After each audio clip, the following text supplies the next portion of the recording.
68 especial se dan por aprobadas por no haber sido objeto de observaciones.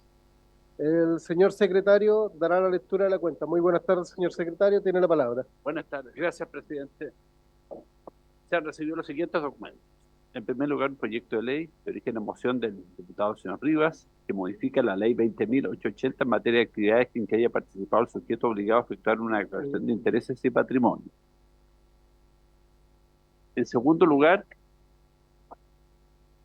una declaración pública de la Federación Nacional de Asociaciones de Funcionarios y Funcionarios del Ministerio del Interior y Servicios Afines, FENAMINSA, mediante lo cual solicitan a la Comisión ser recibidos en esta comisión eh, para exponer una situación vinculada con el eventual incumplimiento de un acuerdo entre la Federación y el subsecretario del Interior en orden a efectuar el recambio de más de 1.200 computadores que están obsoletos y sin posibilidad de actualizar su sistema operativo, con los problemas de seguridad que ello conlleva. Y finalmente, un correo electrónico del presidente de la Asociación de Trabajadores Municipales de la Comuna de Tomé, señor Gilmar Cerro, solicitando a la Comisión ser recibidos para exponer sus planteamientos en torno al proyecto de ley de origen en mensaje que condona la deuda por pagos efectuados indebidamente a funcionarios y exfuncionarios municipales. Esa es toda la cuenta. Gracias, secretario. Ofrezco la palabra sobre la cuenta. Ofrezco la palabra sobre varios. Diputadas, diputados, sobre varios no hay palabra. Entonces pasamos a la orden del día. Sí. La presente sesión tiene por objeto tratar la siguiente tabla. Primero, continuar con la discusión y votación particular del proyecto, pero, sin embargo, quiero pasar al punto 2, porque es rapidito, porque es Ya. el punto 2 es el mensaje que modifica la ley 21.325 para perfeccionar el procedimiento de expulsión administrativa, el boletín 16.836-06. Al respecto, se va a concordar una formación, y eso quiero pedir el acuerdo de la comisión, de una formación de mesa técnica para llegar a acuerdos, porque no se presentó ninguna indicación sobre este proyecto.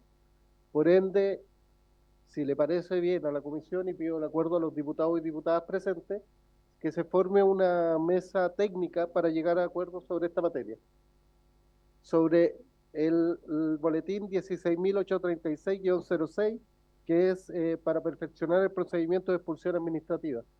Teníamos una fecha límite para poner indicaciones, lamentablemente no llegó ninguna, no se presentó ninguna. Entonces, el acuerdo es que tomemos una... ¿sí? El Ejecutivo sí presentó algunas indicaciones. El Ejecutivo presentó unas indicaciones, pero el parlamentario no presentó ninguna. Entonces, sería bueno tomar un acuerdo de una mesa técnica para poder seguir avanzando con ese proyecto. ¿Les parece? Diputada Joana Pérez, tiene la palabra. Gracias, presidente.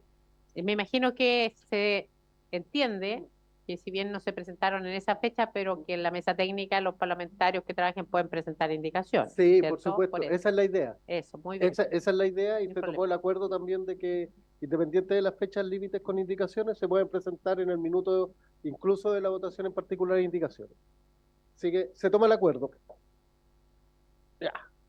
Entonces ahora vamos a continuar con la discusión, vamos a pasar al punto 1, que es continuar con la discusión y votación en particular del proyecto de ley de origen en mensaje en primer trámite constitucional y con urgencia calificada de suma, que modifica la ley 21.325 de migración y extranjería y otros cuerpos legales, en las materias que indican el boletín 16.072-06, con vencimiento de urgencia el jueves 25 de octubre. Vamos a continuar con la votación. Secretario, tiene la palabra. Presidente, dos cositas. Uno, un pareo por esta sesión debidamente firmado aquí por el diputado Fernando Borges y la diputada Camila Musante. Y lo otro, una propuesta a la Secretaría. No sé si será conveniente escuchar primero al invitado por el segundo punto de la tabla, en vista que ya está conectado, el proyecto de ley del lobby, don señor García, Benjamín García, de Espacio Público. ¿Sí? Escuchemos al invitado que está conectado y continuamos con la votación entonces. ¿Les parece? Ya, se toma el acuerdo.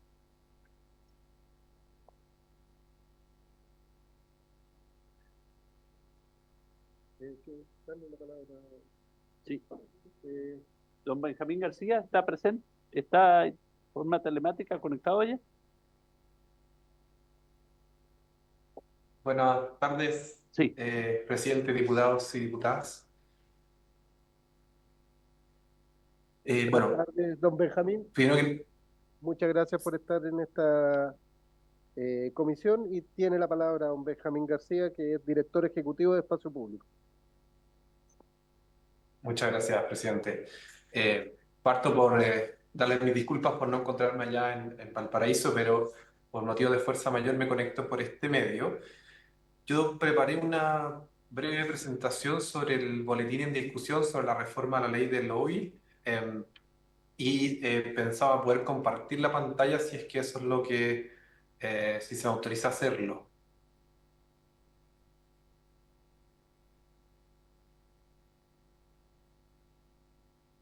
Don Benjamín está autorizado para compartir pantalla. ¿Sí? Estamos listos. Ya, perfecto. ¿Se ve ahí la presentación?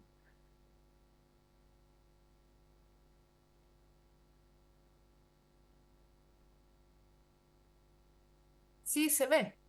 Perfecto. Ya. Bueno, nada, muchas gracias al presidente, las diputadas y diputadas presentes por esta oportunidad de comentar este proyecto de ley que moderniza la regulación del lobby y las gestiones que representan intereses particulares. Voy a partir brevemente con algunos antecedentes de lo que tenemos actualmente, que es la ley de lobby actual, que ya cumple o va a cumplir 10 años de vigencia, para luego pasar a dar mis comentarios sobre algunos aspectos del boletín en comento. Sobre la ley actual, la ley 20.730, mi comentario es que y esto es algo que se comenta en el mundo especializado, fue un buen primer paso para regular esta actividad que conocemos como lobby o gestión de intereses particulares. Una ley que costó que se lograra acordar y finalmente publicar, pero que fue un avance sin duda en la regulación de estas actividades.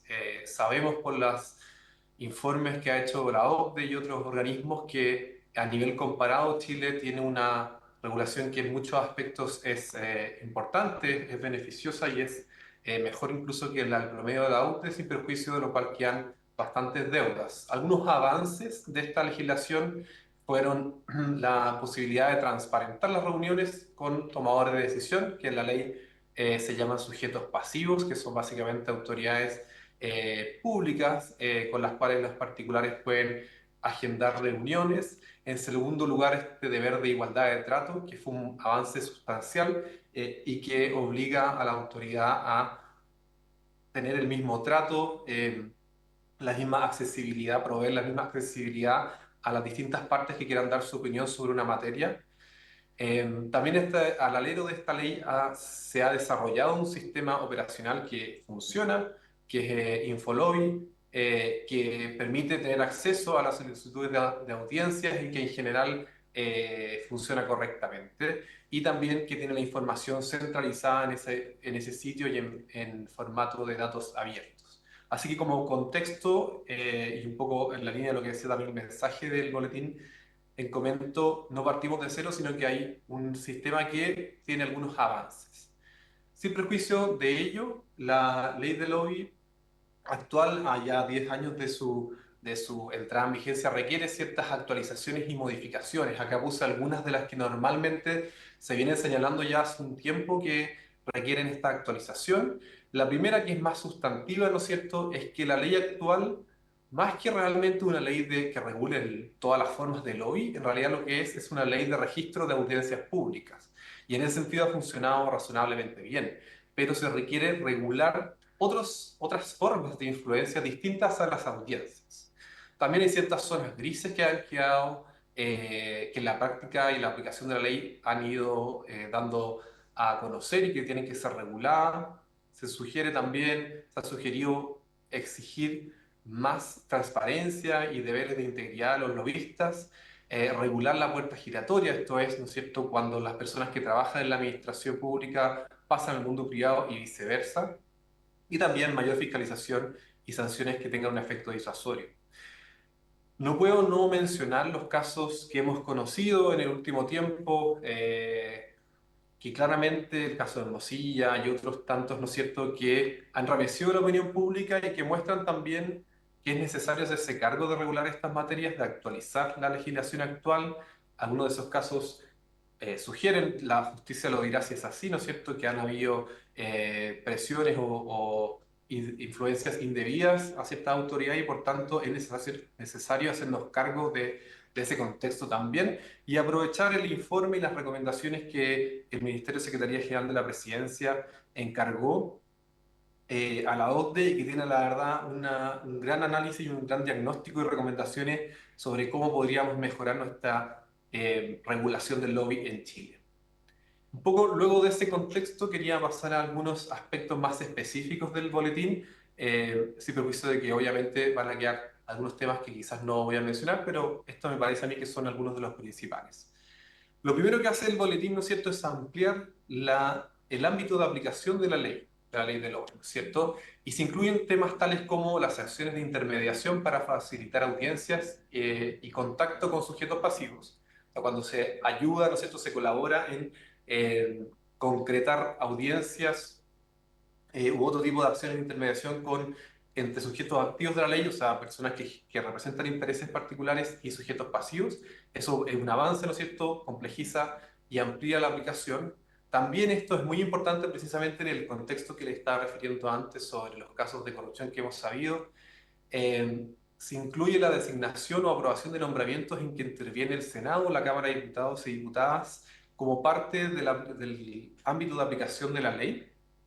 En este sentido, esto sin perjuicio de que sea un avance importante, acá un comentario, ¿no es cierto? Y es que desde nuestra perspectiva se sugiere revisar el momento desde que deben registrarse estas gestiones. Actualmente, en el borrador, en el texto del boletín, es desde la recepción de la proposición de nombramiento por el Senado o la Cámara y sabemos que muchas de esas gestiones se realizan precisamente antes de eso. Entonces, sugerimos revisar ese momento, pensar si tiene que adelantarse para que sea aún más comprensivo y estos procesos que están en cuestionamiento por la opinión pública puedan ser más transparentes.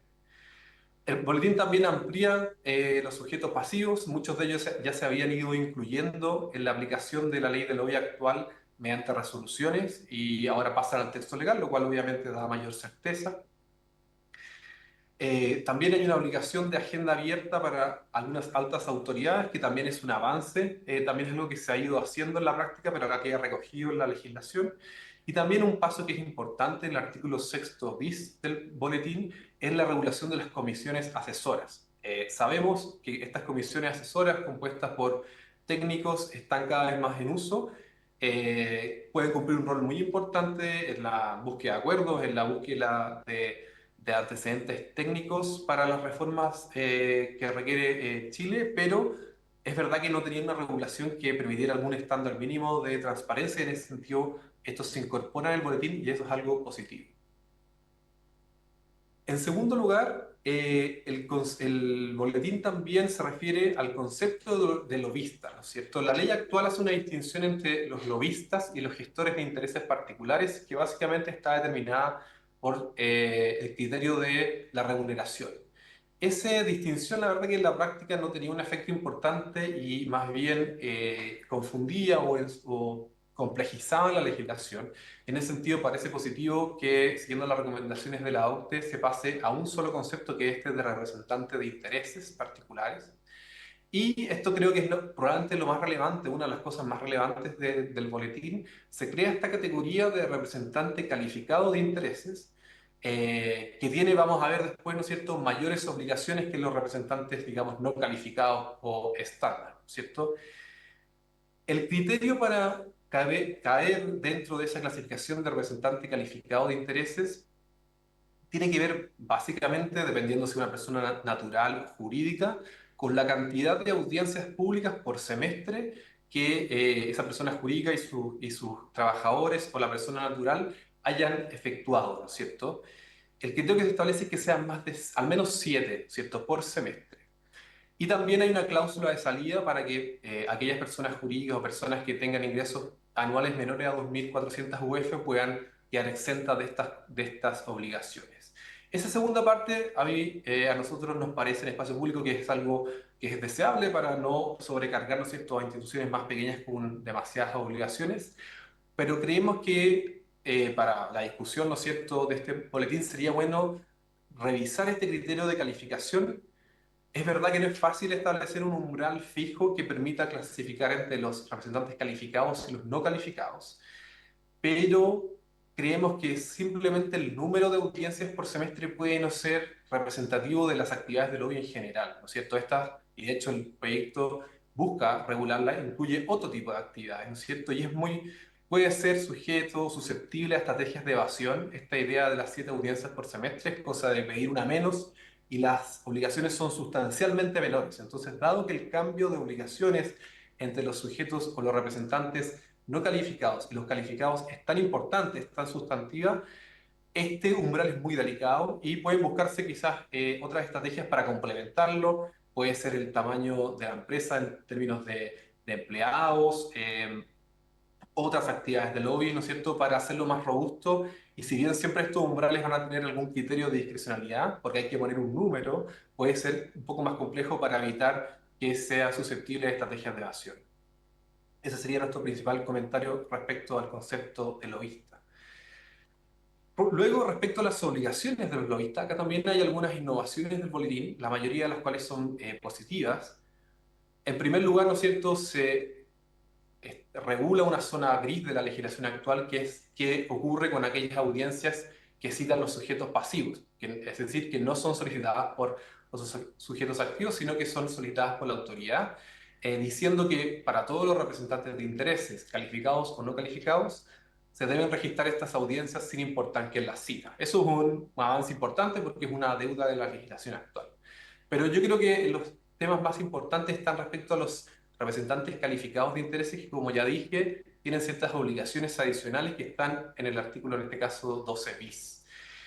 La primera es reportar toda forma de comunicación que haya habido entre el sujeto pasivo, activo, el representante calificado de intereses, y los sujetos pasivos. Y eso incluye no solo las audiencias, que es lo que al día de hoy se registra, sino que también las gestiones presenciales, telefónicas, electrónicas, ¿no es cierto? Acá lo que se busca, y esto es, creo, el corazón del proyecto, es regular y aplicar la normativa a todas las demás formas de comunicación, no solo a las audiencias, y esto es un avance importante, es una deuda. Piensen, vuelvo a los casos que hemos sabido en la opinión pública últimamente, todas esas comunicaciones no eran las que hemos conocido, ¿no es cierto?, por la prensa, no eran en realidad audiencias, sino que eran WhatsApp u otro tipo de comunicaciones que bajo esta nueva legislación quedarían entendidas como formas de lobby que deben darse a conocer por los representantes calificados de intereses.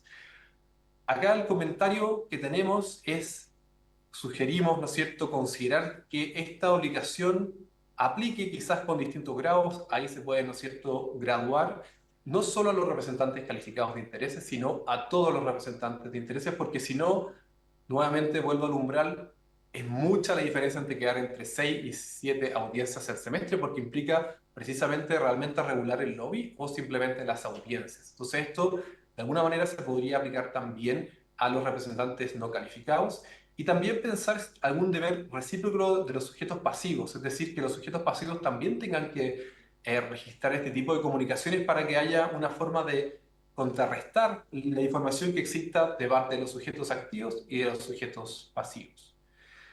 Respecto a otras obligaciones de los representantes calificados de intereses, deben también reportar, esto es semestralmente, y al Consejo para la Transparencia, todos los eventos o manifestaciones públicas que hayan hecho con el objeto de promover intereses. Y ahí esto incluye por medios de comunicación social, por redes sociales, por eventos públicos. Es bien amplia la obligación.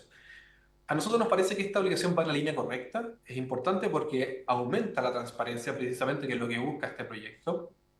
Pero a nivel legal o quizás reglamentario, ¿no es cierto?, nos parece que es difícil aplicar tal como está sin mayor especificación, ¿no es cierto? ¿Qué tipo de eventos, qué tipo de manifestaciones cabrían acá, ¿no es cierto? Es difícil, pensando ya en la aplicación práctica, pensar cómo se podría aplicar, si va a ser muy amplio o más acotado. Entonces esto es algo que quizás se pueda trabajar a lo largo del trámite legislativo. Continuando con las obligaciones de los lobistas, hay dos adicionales que quería mencionar que son aplicables solo para los representantes calificados de intereses. La primera, ¿no es cierto?, es dar a conocer con cuáles otras personas han concertado para ejercer influencia, que también es algo positivo que se dé a conocer. Y también publicar cierta información corporativa en el caso que sean personas jurídicas, como quiénes son los beneficiarios finales, los estatutos, quiénes conforman el directorio y el consejo consultivo. Esto es positivo, es algo que es una deuda, que es algo que va a fomentar que haya más transparencia en las actividades del lobby, pero creemos que se puede ir un poco más lejos, ¿no es cierto? Se puede exigir información adicional. La principal, y esto es algo que venía en las recomendaciones de la OCDE, son las fuentes de financiamiento. En los centros de estudio, los centros de pensamiento, salvo quienes lo hacemos de manera voluntaria, no hay una obligación de dar a conocer quiénes son las empresas o personas que financian estos centros de estudio, y sabemos que eso puede prestarse para conflictos de interés, ¿no es cierto? Hay casos, sobre todo fuera de Chile, ¿no es cierto?, de, por ejemplo, una compañía tabacalera que financiaba un centro de pensamiento para que incida en el debate público sobre la regulación de esta industria. Si eso está público, bueno, eso está muy bien porque es parte, ¿no es cierto?, de lo que puede hacer esa empresa y de la libertad de expresión, pero la opinión pública necesita saber eso.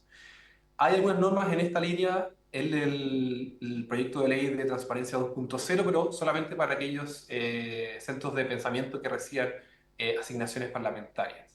Y también otro tipo de información relevante son cuál es el compromiso político, si hayan hecho alguna donación a partido, a campañas o hayan colaborado en ese tipo de actividades, cuáles son los clientes, también es importante saber, ¿no es cierto?, de los lobistas. Entonces acá queda un área que en nuestra opinión se podría profundizar más para que la información de los representantes calificados de intereses que se dé a conocer sea aún mayor. Y también hay un espacio para incluir normas de conducta, normas de integridad para los lobistas. O sea, no solamente obligaciones de transparencia, sino obligaciones de integridad. Puede ser bajo el paraguas de un código de conducta que deba dictarse, ¿no es cierto? Esto también está en el informe de la OCDE y puede ser algo a explorar durante la tramitación del proyecto.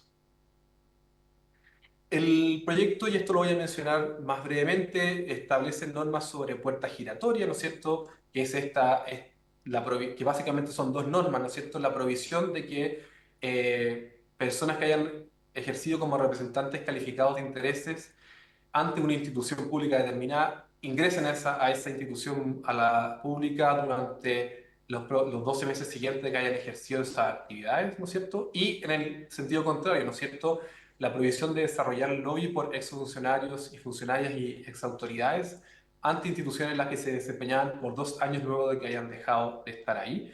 Esto nos parece que es algo positivo, ha sido recomendado también por la OCDE y en general ha sido algo que se ha discutido por la literatura y por quienes, ¿no es cierto?, hemos estado estudiando estos temas en el último tiempo, y en ese sentido podría obviamente evitar malas prácticas y conflictos de intereses en el paso entre el mundo privado y el sector público.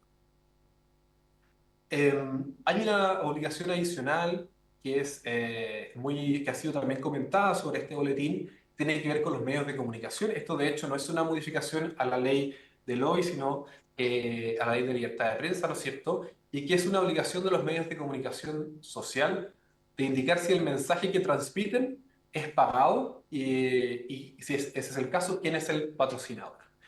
Acá respecto a esto se ha dicho que podría ser un atentado a la libertad de expresión.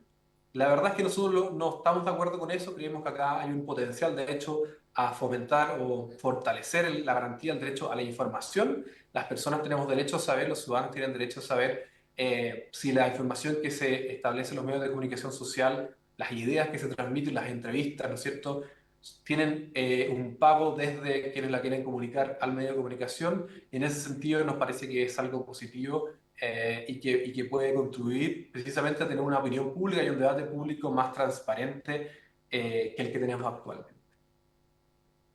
Y por último, ¿no es cierto?, el proyecto establece ciertas normas sobre fiscalización y sanciones, que también, como vimos al principio, era una deuda de la legislación actual. Se establecen nuevas atribuciones para el Consejo para la Transparencia.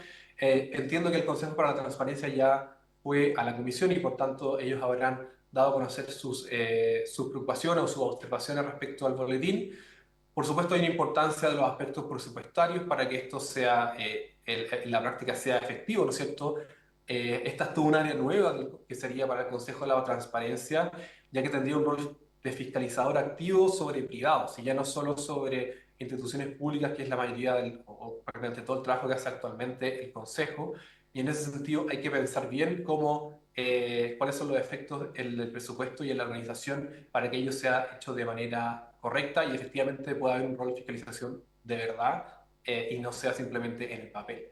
Respecto a las sanciones, ¿no es cierto? Se establecen algunas sanciones para los sujetos activos, es decir, para los privados, para los representantes de intereses que omitan de manera inexcusable información o entreguen información inexacta o falsa a sabiendas.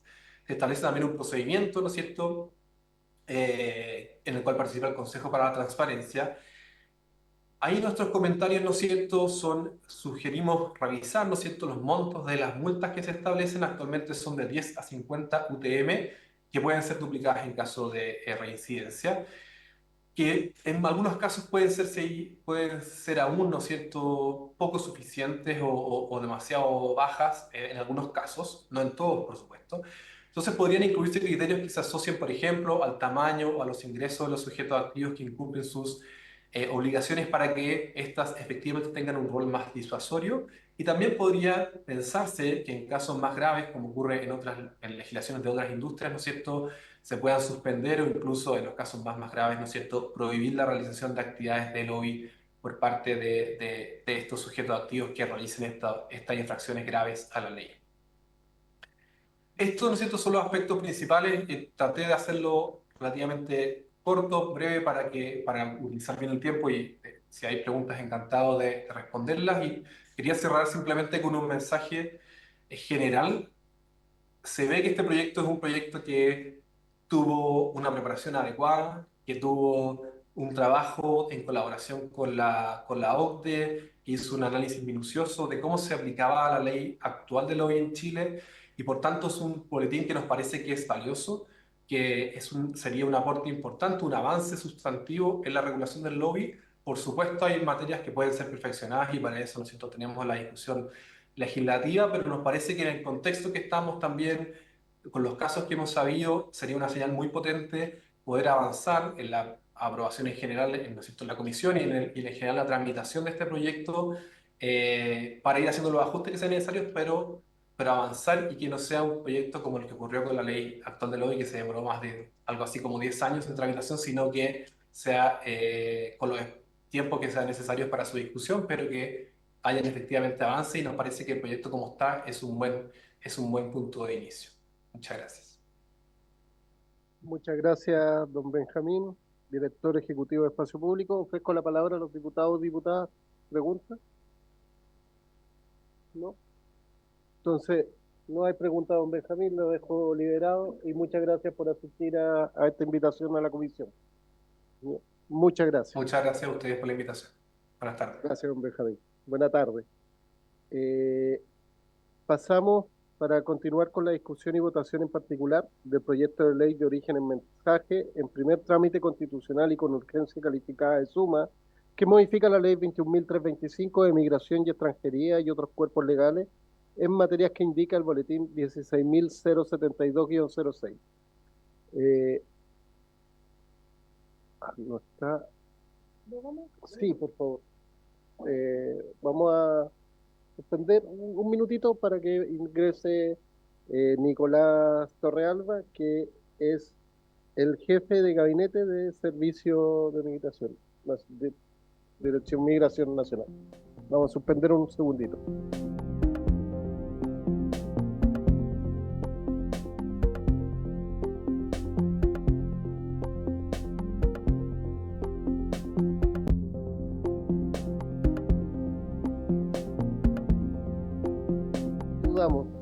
Ya está don Nicolás, muy buenas tardes. Reanudamos, secretario, tiene la palabra para seguir con la votación en particular. Indicaciones, y se han presentado dos más en el curso de esta sesión.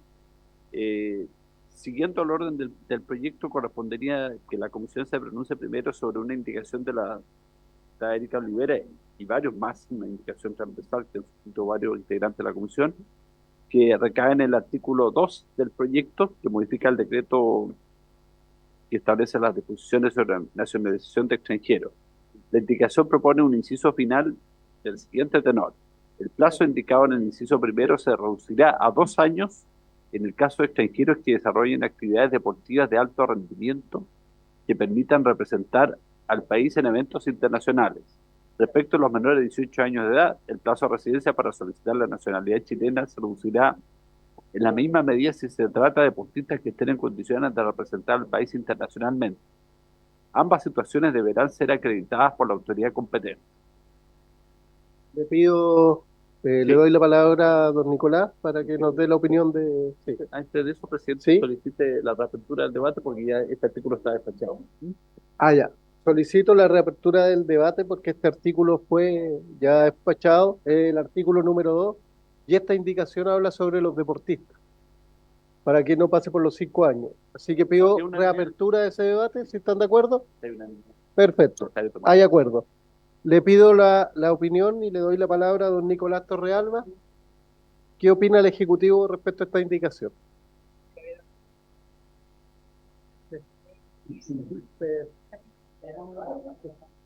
Bueno, gracias, presidente. Bueno, es una indicación, la verdad, que venimos conociendo en estos momentos, digamos, hace un rato atrás. Sin embargo, referirme, digamos, a cuál era la idea original respecto de la exigencia de mayores plazos para lograr la nacionalidad chilena, y que era una norma general, y que nosotros propusimos ayer, de hecho, una excepción respecto a eso con refugiados y apátridas, que no fue aprobada.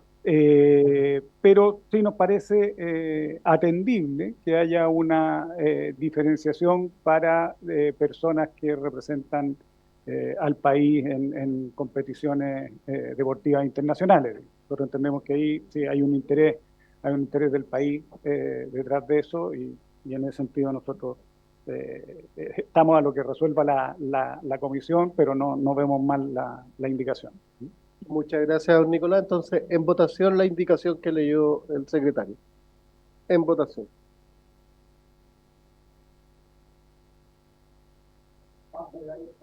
Eso. Más medallas para Chile. En votación, ¿votaron todos los diputados y diputadas? Se cierra la votación. Se cierra la votación. Resultado de la votación: 10 a favor, no hay votos en contra ni abstención. Se aprueba la indicación. Unánime. Sí, diputada Joana Pérez, tiene la palabra. Espere. Ahí. Ah, que le falta. Sí, cierra. Espérate, que tengo que hacer con.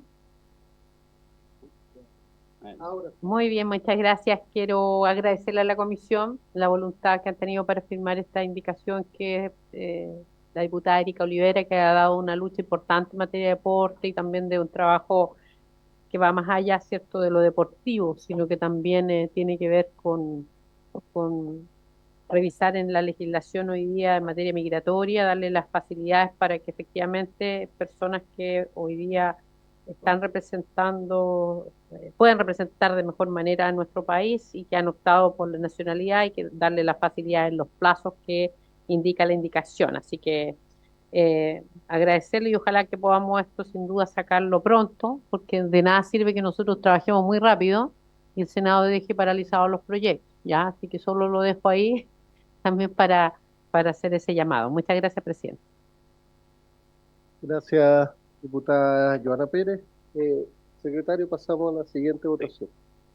Presidente, en la sesión pasada se discutió en forma bastante extensa la indicación número 93 de don José Carlos Mesa, página 108, el comparado, que proponía agregar un inciso segundo al artículo 411 quinques del Código Penal, para sancionar a las personas que se organizan para obstaculizar las expulsiones de migrantes, etc. En definitiva, se acordó el día de ayer consensuar un texto alternativo texto y que hasta el momento, sin embargo, no nos ha llegado a la secretaria. Diputado Mesa, tiene la palabra. Presidente, muchas gracias. Tengo entendido porque me informó la asesora que trabaja con nosotros que se había llegado a un texto de consenso en el que por lo menos yo sí estoy de acuerdo y hasta donde entiendo van a tener ahora las indicaciones. Así que si es que nos pudiesen esperar un poquito para que se ingrese, por favor. Perfecto, igual tengo entendido que se está redactando la indicación, así que sí, diputado Mesa. Perdón, presidente, que se me fue también mencionar. En ese caso, cuando ingrese esta indicación voy a retirar esta para que no tengamos que votarla. Entonces, ¿nos saltamos esa hasta que llegue y pasamos a la siguiente? Perfecto. Secretario, por favor.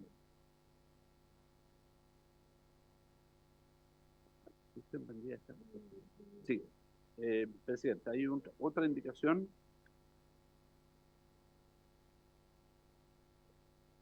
que se presentó ahora, al inicio de esta sesión, al Código Penal, específicamente su artículo 472, para agregarle el siguiente artículo 472.4.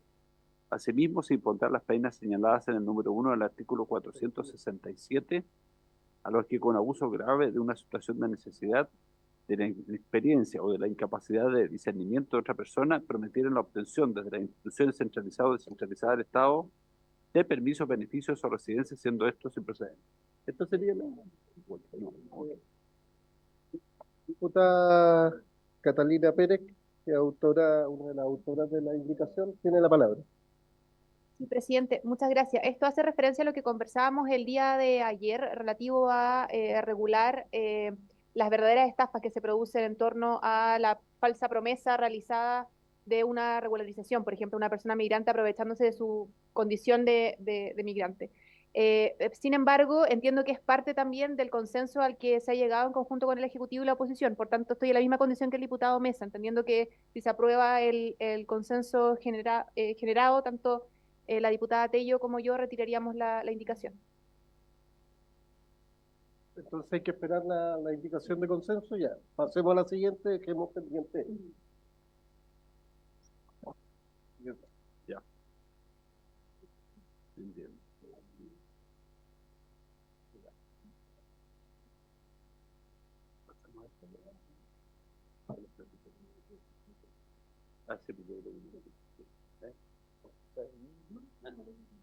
Presidente, la siguiente indicación que está por usted es para modificar el artículo 12 bis de la ley 20.931 que facilita la aplicación efectiva de las penas establecidas para los delitos de robo, hurto y receptación y mejora la persecución penal de dichos delitos en el siguiente sentido. Se agrega un inciso sexto, pasando del actual sexto a ser séptimo, el siguiente tenor.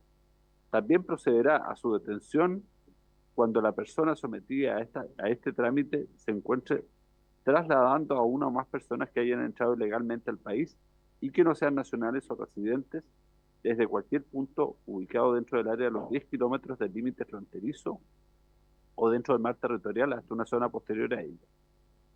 Las personas que sean objeto de traslado deberán ser registradas conforme a lo dispuesto en la ley. Esta indicación es mía y es básicamente para dejar estipulado el delito de el transporte de migrantes ilegales y la trata de personas como un delito.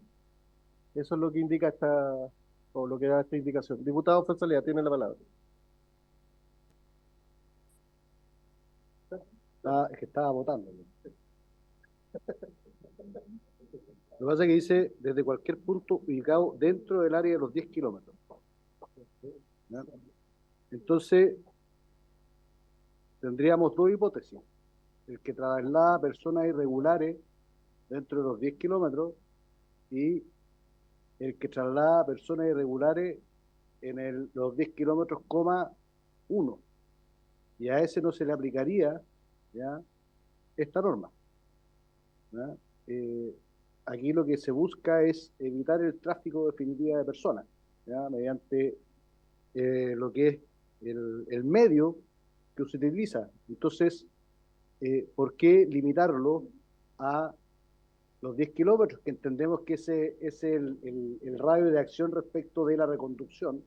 Sí, una persona perfectamente podría caminar los 10 kilómetros, ¿ya? Y que se le preste el servicio en el kilómetro 10,01, ¿ya? Siendo que está en la misma hipótesis, con la diferencia que la persona tuvo que caminar más. Entonces yo, presidente, eliminaría lo que dice relación a lo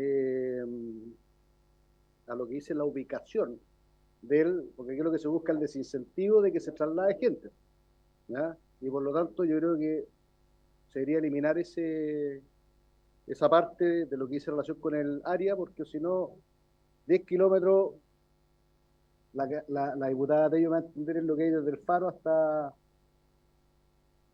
¿no es cierto?, que es perfectamente caminable. Entonces yo eliminaría esa parte. Hasta Playa Changa son 10 kilómetros.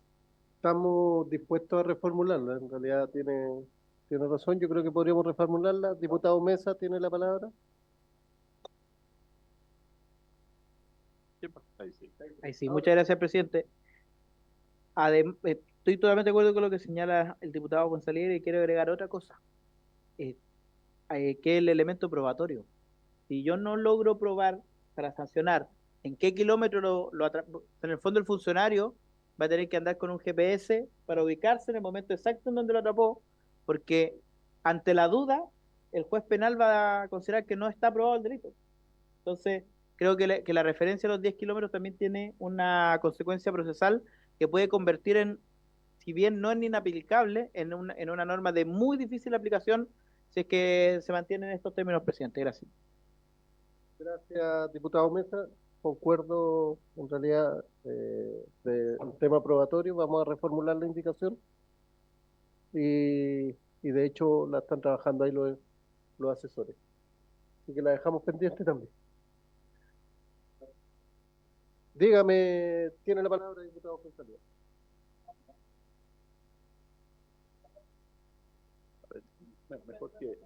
Mejor leerla. Mejor. ¿Cómo quedaría? Ya, a ver.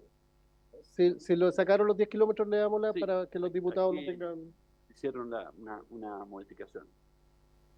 Quedaría así. También procederá a su detención cuando la persona sometida a este trámite se encuentre trasladando a una o más personas que hayan entrado ilegalmente al país y que no sean nacionales o residentes desde cualquier punto del límite fronterizo o dentro del mar territorial hasta una zona posterior a ello. Las personas que sean objeto del tratado deben ser registradas conforme lo dispuesto en la ley.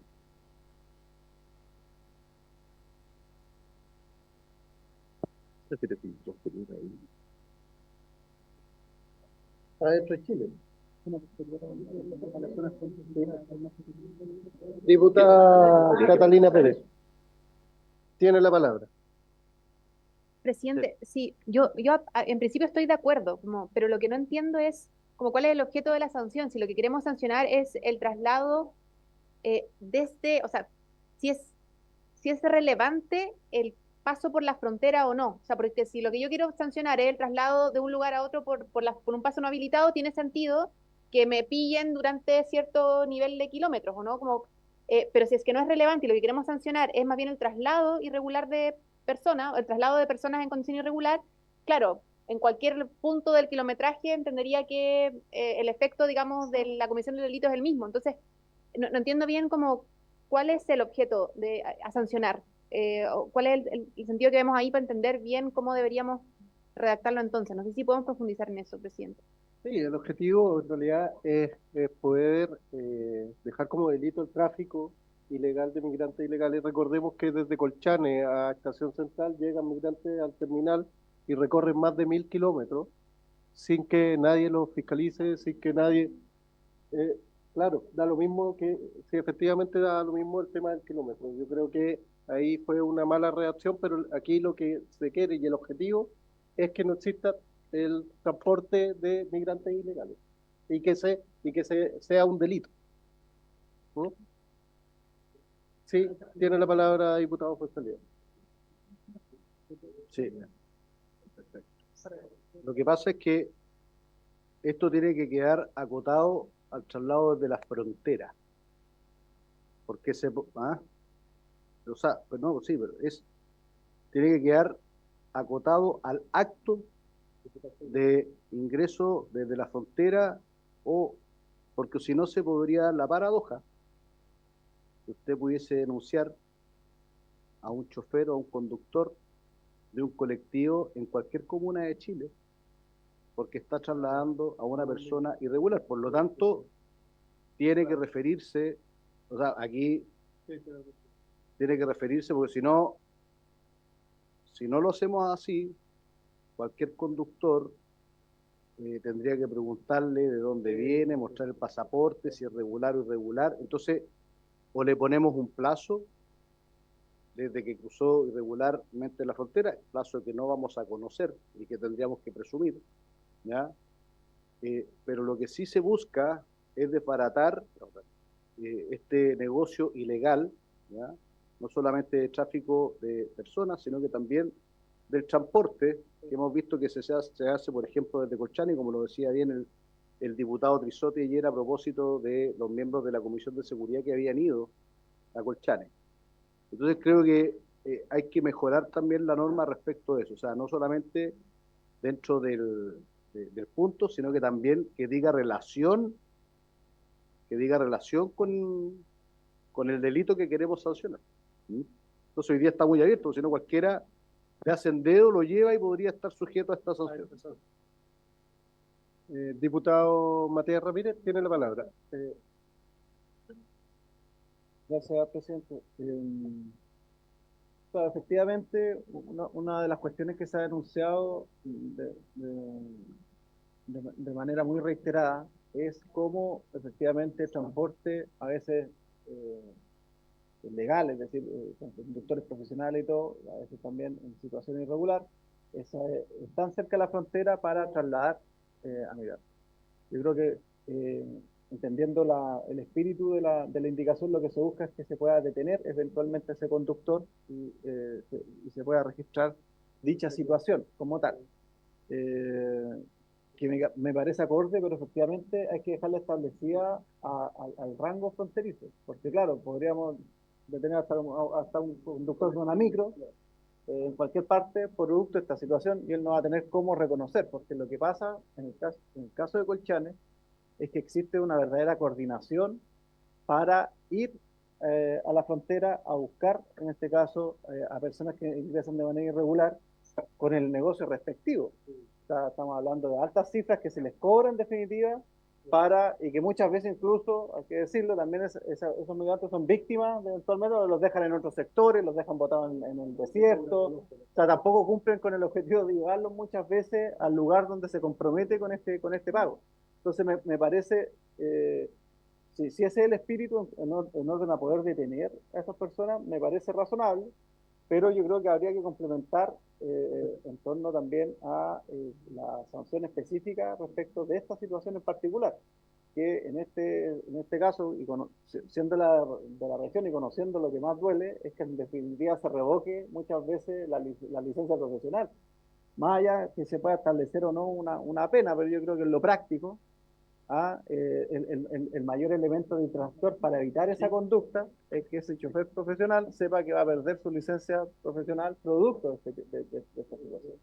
Y aquello me parecería coherente para evitar en este caso esta práctica que es muy habitual en la frontera. Gracias, presidente. Gracias, diputado. Diputado Ramírez, muchas gracias. Tiene la palabra el diputado Fuenzalía. Sí, tal vez se podría establecer respecto de los que puedan ser como colaboradores o del delito de tráfico de personas, y en ese caso sería una especie de agravante, porque en el fondo lo que queremos es que no haya un transporte de la frontera hacia la ciudad. Ese es el espíritu de la norma, pero de la forma como está hoy día lo dejamos abierto para que llevaste un irregular en Punta Arenas y podría estar en esta hipótesis penal, ¿ya? Y por lo tanto podríamos ser todos víctimas de este delito. ¿Mm? Entonces yo creo que hay que acotarlo bien, presidente, al hecho objetivo que es disuadir que este negocio, el transporte de la frontera hacia los centros urbanos se sancione. Gracias, presidente. Gracias, diputado. Y tomando todos los comentarios que están bastante acordes, vamos a redactar mejor la indicación y vamos a dejarla también pendiente de votación en este minuto. Pasamos a la siguiente indicación, secretario, por favor.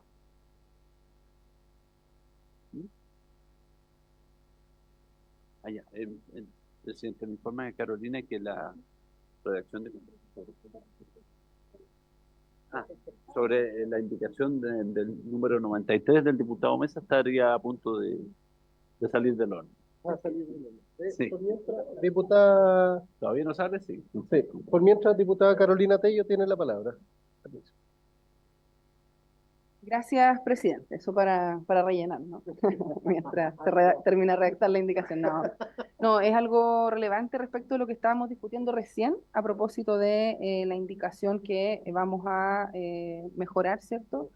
Respecto de aquellas situaciones que puedan corresponder a causas humanitarias, porque sabemos que efectivamente aquí estamos buscando evitar este transporte de personas que efectivamente están siendo víctimas de delito en algunos casos, ¿cierto? No pocos de ellos, lo hemos visto en cifras acá.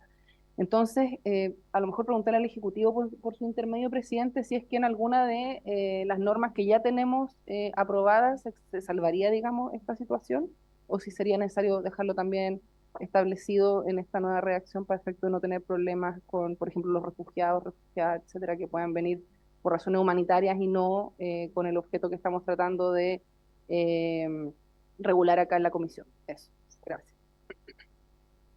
Le doy la palabra a don Nicolás Torrealba. Tiene la palabra el Ejecutivo.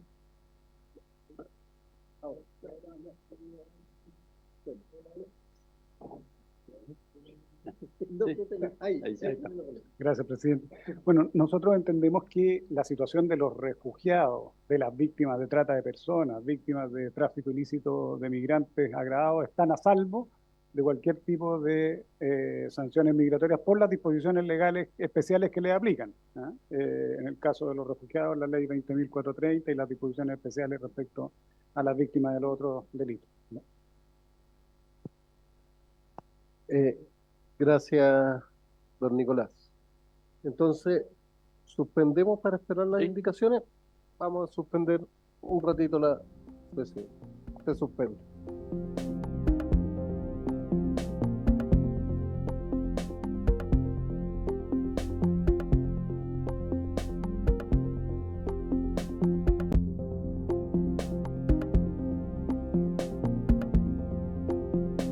Vamos a retomar. Tengo entendido que llegó una sola y que los asesores están todavía en la otra. Están en la otra, pero votemos esta que llegó, la leemos y nosotros hemos puesto de toda nuestra parte para que exista y salga un buen texto, así que propongo que los asesores se reúnan la semana y el lunes siguiente seguimos la votación. ¿Estamos de acuerdo? Perfecto, se toma el acuerdo. Así que votamos esta y presidente, termina la sesión. Aclarar la...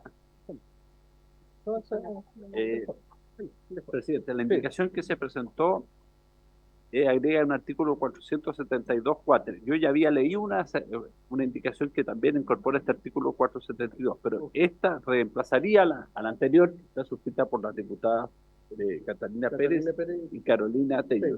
Dejaría sin efecto. Y además, esta nueva indicación... Retiran esta indicación, diputada, ¿cierto? Sí, ya, queda retirada la indicación. Y además, esta indicación recogería, digamos, la indicación número 93 del diputado José Carlos. Tiene la palabra. Diputado Mesa, tiene la palabra. Sí, en ese caso también pediría retirar la indicación 93, presidente. Muchas gracias. Perfecto, queda retirada entonces la indicación 93 del diputado Mesa. ¿Puede, por favor, voy a dar lectura, secretario, a dar lectura, justamente. Muchas gracias. Artículo 472.4. Asimismo, se impondrán las penas señaladas en el número 1 del artículo 467 a los que con abuso grave de una situación de necesidad, de la inexperiencia o de la incapacidad de discernimiento de otra persona, obstaculicen el procedimiento de expulsión administrativo o prometieran la obtención desde las instituciones centralizadas o descentralizadas del Estado de permisos, beneficios o residencias, siendo estos improcedentes.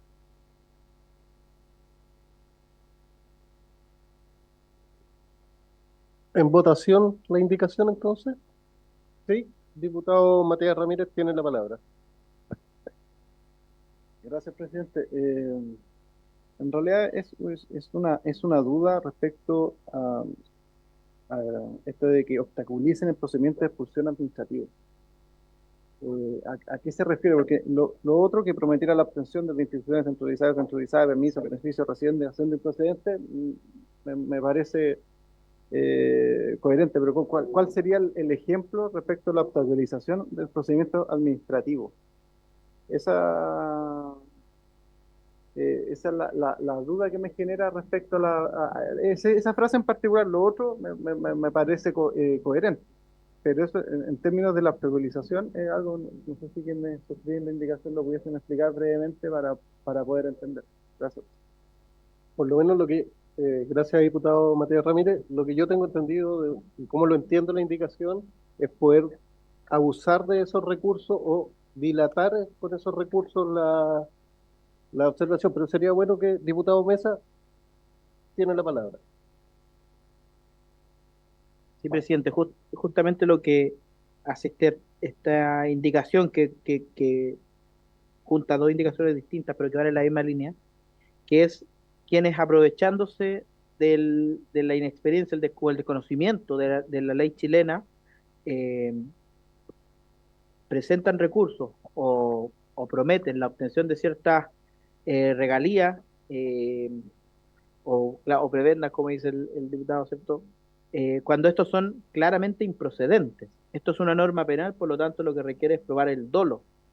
Y al probar el dolo, no basta simplemente con presentar un recurso y que éste sea rechazado, porque con eso estaríamos impidiendo el libre ejercicio de la profesión de los abogados, sino que es presentar un recurso de forma dolosa para simplemente impedir una expulsión que finalmente está conforme a derecho. Ese es el objeto de al menos de esa parte de la indicación.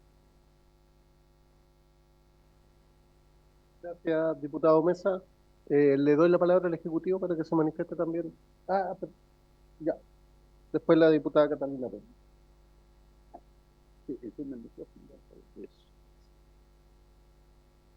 Gracias, presidente. En los términos que pudimos consensuar esta indicación, a nosotros nos parece que es aceptable porque une tres elementos para configurar el delito, digamos, que haya un abuso de una situación de precariedad, de vulnerabilidad de la persona migrante, digamos, de la persona extranjera, la interposición de recursos o solicitudes de residencia o lo que sea, y que además este ejercicio sea improcedente. O sea, que no haya espacio en la legislación, por ejemplo, para la solicitud de permiso de residencia. Pasa hoy en día que le dicen voy a presentar una solicitud de residencia respecto a una persona que ingresó irregularmente. Entonces, es a sabienda de que es un trámite que no es conducente, se abusa de esta situación de vulnerabilidad o de precariedad, digamos, de la persona extranjera. Entonces, en ese sentido, a nosotros nos parece satisfactoria esta redacción. Muchas gracias. Tiene la palabra la diputada Catalina Pérez. Gracias, presidente. Sí, es a mi juicio el carácter improcedente de la solicitud lo que da garantía respecto del no abuso del derecho en términos de, digamos, no garantizar los derechos de una persona migrante que esté legítimamente, digamos, esperando optar a un resultado determinado. Y es que, claro, como queda redactada la indicación, efectivamente se requiere copulativamente del ejercicio el abuso del carácter improcedente de la resolución y sea, digamos, lo que se persiga la obtención o el obstaculizar el procedimiento. Y por tanto, cubre ambas hipótesis, tanto lo que le preocupaba al diputado Mesa como lo que nos preocupaba a la diputada Tello y a mí. A mí me gustaría sí hacer la precisión solo por un elemento de redacción que pienso que puede eventualmente malinterpretarse, que es en aquella parte que hace referencia desde las instituciones centralizadas o descentralizadas del Estado. Este no es un delito que sea relativo a un funcionario público, es más bien relativo a cualquier persona que prometa, digamos, aquel resultado o que ejerza una acción, digamos, tendiente a aquel resultado improcedente respecto de una institución pública, digamos, centralizada o descentralizada. No es que sea un funcionario público de una institución centralizada o descentralizada quien prometa la acción. Que creo que queda claro con la redacción de la indicación, sin embargo, me parece importante para la historia de la ley que no se vaya a prestar, digamos, para una mala interpretación, porque justamente lo que quizás no habíamos alcanzado a conversar además con el diputado Ramírez, dice relación con que, como lo señalamos en otra sesión, en muchas de las regiones del norte del país proliferan, y no sé si solamente el norte, hablo desde la experiencia del norte de Chile, proliferan las empresas privadas o los abogados inescrupulosos que en un mal ejercicio, digamos, de la profesión prometen resultados aprovechándose de la condición de vulnerabilidad, inexperiencia o desconocimiento de una persona inmigrante que legítima o ilegítimamente busca regularizar su situación, prestándose para hacer un escenario de negocio derechamente inmoral y antiético que con esta indicación quedaría penalizada, presidente. Muchas gracias, diputada Catalina Pérez. Diputado Mesa tiene la palabra. Sí, presidente, solo para aclarar aún más las dudas que algunos de los parlamentarios puedan tener respecto de este artículo. Este artículo va a quedar incorporado en el Código Penal, por la ubicación que tiene, junto con todos los delitos vinculados con las estafas y los engaños. Es esa la conducta que aquí importa. Quien engañando a otro presenta estos recursos o promete obtención de ciertos permisos que en realidad no corresponde. Por lo tanto, va a requerir, me imagino yo, el mismo tipo de prueba que se requiere para probar el delito de estafa. Gracias, diputado Mesa. Tomemos la votación, ¿les parece? En votación la indicación es en votación. ¿Votaron todos los diputados y diputadas? Se cierra la votación. ¿Sí? ¿Cerraron? Sí. Ya. Presidente, resultado de la votación. 8 a favor, 1 abstención. Aprobada la indicación. ¿Y cómo se tomó el acuerdo? Por haberse cumplido con el objeto de la sesión. ¿Sí? Diputado Becker, tiene la palabra. Sí. ¿Verdad que sí? Ahí sí. Ahora sí. Muchas gracias, presidente. Les quiero pedir solamente unos minutos adicionales a nuestros colegas y a través suyo, presidente, a don Nicolás Torrealba, solicitarle información que dice relación con que Bolivia está aumentando el número de vuelos desde Venezuela a Bolivia.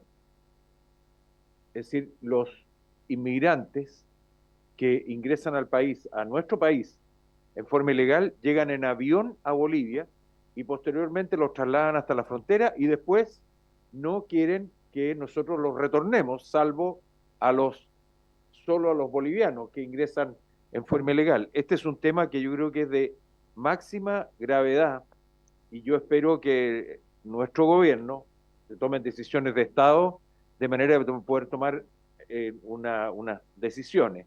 Por otro lado, hemos tomado conocimiento de que el gobierno está queriendo retomar las relaciones bilaterales con el Estado de Bolivia o con el gobierno boliviano, y yo creo que no corresponde, a propósito que fueron ellos los que rompieron relaciones con Chile en la década del 80, tengo entendido, y lo habían hecho antes en la década del 60. Y por usanza de la idea de las relaciones exteriores, el país que rompe relaciones es el que tiene que volver a plantear retomar las relaciones diplomáticas. Nosotros tenemos el Tratado de 1904, que tiene varias restricciones para nuestro país, pero sí nosotros podemos tomar algunas medidas de represalias en contra de Bolivia si ellos no cumplen con esto de que si van a seguir aceptando aviones desde Venezuela, donde obviamente hoy día Bolivia con Venezuela tienen una relación bastante cercana, así como también la tenemos nosotros a través de algunos de nuestros parlamentarios y parte del gobierno, como por ejemplo el candidato a gobernador de Concepción, de la región del Biobío, el señor Navarro, que es el soldado de Maduro. Pero yo creo que tenemos que tomar las medidas, señor Torrealba, a propósito de esta situación, porque si van a llegar 10 o 20 aviones diarios desde Venezuela, también hay que ponerle mucho ojo a los tratados que está llevando adelante Bolivia con Irán. Y eso también es un tema gravísimo, que ustedes me imagino ya lo están manejando, y espero que así sea en beneficio de nuestro país y de evitarnos algún tipo de problema en el futuro. Muchas gracias, presidente. Gracias, diputado Becker. Diputado Ramírez, después diputada Joana Pérez. Porque es sobre el punto, ¿cierto?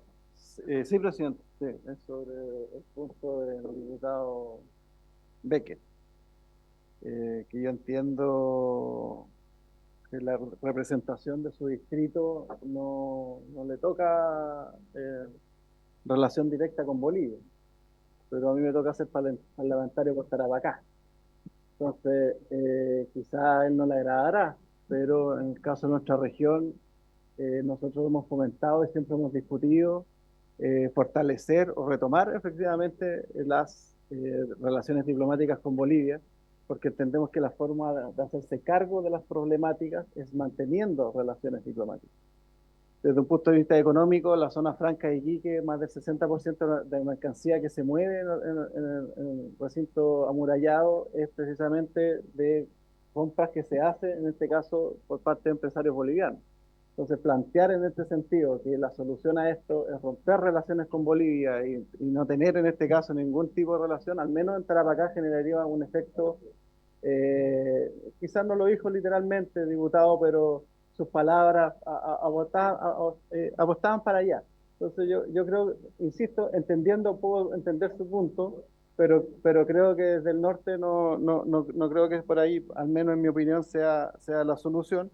Y además sería bueno quizás tocar este tema con la Cancillería más que con, en este caso, el Servicio Nacional de Migración. Gracias. Diputada Joana Pérez tiene la palabra. Presidente, gracias. Mire, lo hablé con el señor Torrealba, pero me gustaría que a lo menos podamos pedirle en algún minuto al gobierno que nos diga qué está haciendo con Cancillería a través de extranjería en relación al conflicto que existe, ¿cierto?, en el Líbano, y hay personas que están relacionadas con chilenos que quieren venirse a nuestro país. Esas son razones humanitarias, ¿ya? Entonces ellos están pidiendo algunos visas para ingresar al país. ¿Qué acciones que está realizando nuestro gobierno con esas solicitudes? Si nos puede dar una cuenta, yo le entregué a usted los datos de una persona que está embarazada, que necesita ingresar a nuestro país, porque en el fondo con el bombardeo no puede vivir allá. Entonces nos gustaría saber si nuestro país está utilizando la figura que hemos aprobado, que es el refugio, las condiciones humanitarias. Más allá del conflicto que tenemos en migración, nosotros tenemos un deber internacional, ¿cierto?, y también ético en estas circunstancias, y están pidiendo por las vías legales, ¿ya? Entonces nos gustaría ver qué está haciendo nuestro Estado, nuestro gobierno hoy día en estas materias, ¿ya? Eso, presidente, gracias. Gracias, diputada Joana Pérez. Propongo y tomamos el acuerdo. Nosotros solicitamos en esta comisión invitar a la ministra Toá y al subsecretario Monsalve. Podríamos también invitar al canciller para que vea estos temas, se manifieste sobre estos temas que está planteando la diputada Joana Pérez, el diputado Becker y el diputado Matías Ramírez, y así lo podemos aclarar en una sesión. ¿Les parece? ¿Tomamos el acuerdo? Por supuesto. No, sí, la misma sesión que ya fue que va a ser invitada la ministra Toá, el subsecretario Monsalve, invitar al canciller también. Ya. Por haberse cumplido el objeto de esta sesión, esta se levanta. Muchas gracias.